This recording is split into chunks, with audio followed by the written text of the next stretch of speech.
Bismillahirrahmanirrahim. Assalamualaikum warahmatullahi wabarakatuh. Yang terhormat, Bapak Ilham Akbar sebagai dosen mata kuliah Perilaku Organisasi dan teman-teman kelas yang berbahagia, puji syukur marilah kita panjatkan kepada Allah Subhanahu wa Ta'ala atas rahmat berupa kesehatan sehingga kita bisa ada pada diskusi kali ini. Tak lupa juga sholawat serta salam semoga tetap tercurah limpahkan kepada junjungan kita Rasulullah Shallallahu Alaihi Wasallam. Pada hari ini, saya Wanda Hamidah sebagai moderator yang akan memandu kegiatan diskusi kali ini. Adapun salah satu materi perilaku organisasi yang akan kami bahas yaitu Organizational Citizenship Behavior atau perilaku warga organisasi.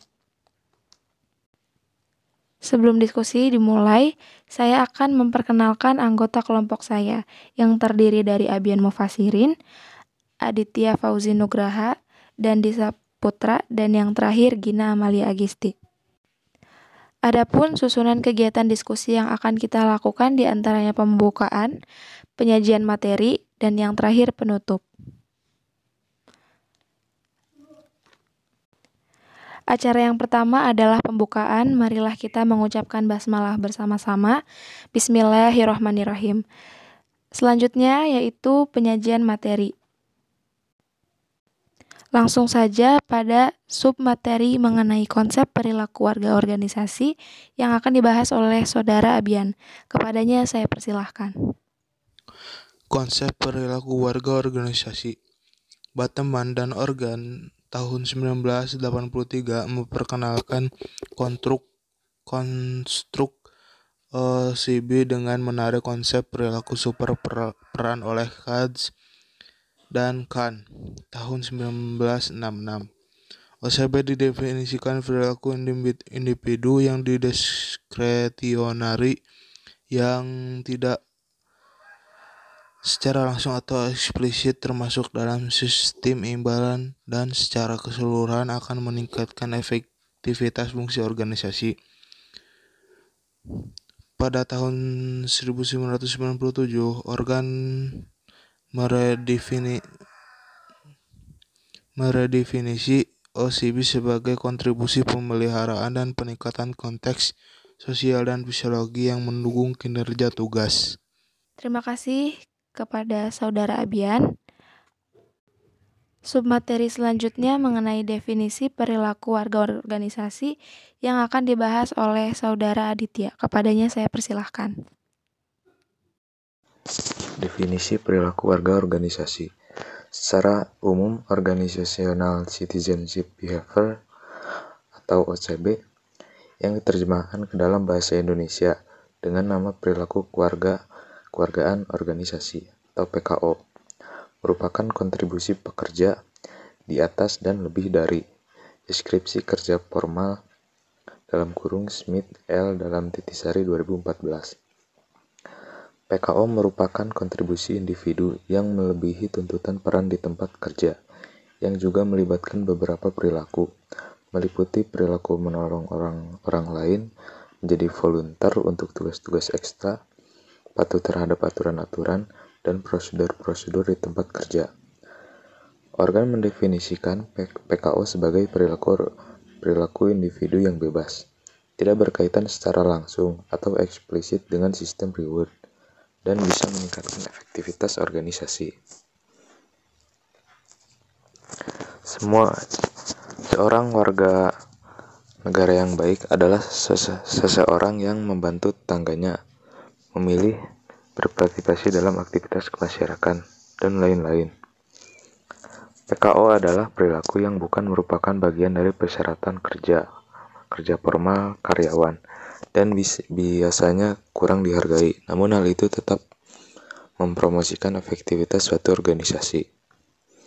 Dapat disimpulkan bahwa perilaku organisasi atau PKO adalah perilaku individu yang melebihi tuntutan peran di tempat kerja atau melebihi deskripsi kerja formal, serta memberikan kontribusi pada keefektifan organisasi, dan tidak secara langsung dikaitkan dengan sistem pemberian imbalan secara formal.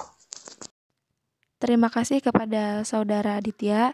Selanjutnya beralih pada submateri perilaku warga organisasi yang akan dipaparkan oleh Saudari Gina. Kepadanya saya persilahkan.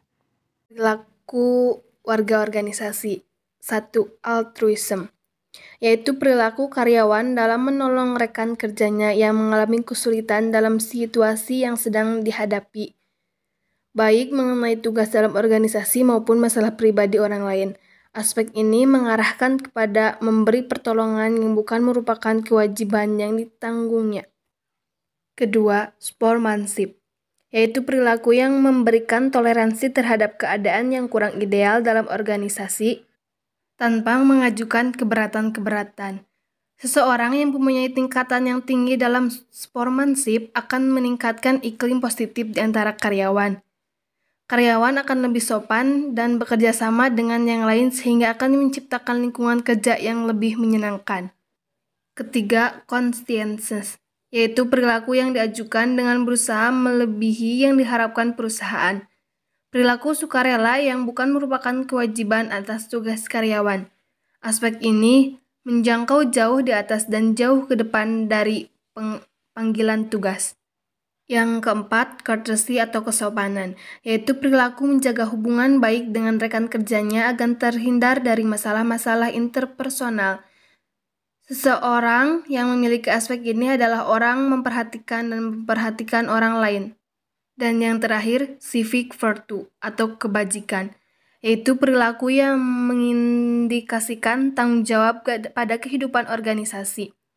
Mengikuti perubahan dalam organisasi, mengambil inisiatif untuk merekomendasikan bagaimana operasi atau prosedur-prosedur organisasi dapat diperbaiki, dan melindungi sumber-sumber yang dimiliki organisasi. Aspek ini mengarah pada tanggung jawab yang diberikan organisasi kepada seseorang untuk meningkatkan kualitas bidang pekerja yang ditekuni. Terima kasih Saudari Gina atas pemaparan materinya. Selanjutnya, submateri mengenai hasil perilaku warga organisasi akan dibahas oleh Saudara Dandi. Kepadanya saya persilahkan. Hasil perilaku warga organisasi. Dimensi ini mengarah pada tanggung jawab yang diberikan organisasi kepada seseorang untuk meningkatkan kualitas bidang pekerjaan yang ditekuni.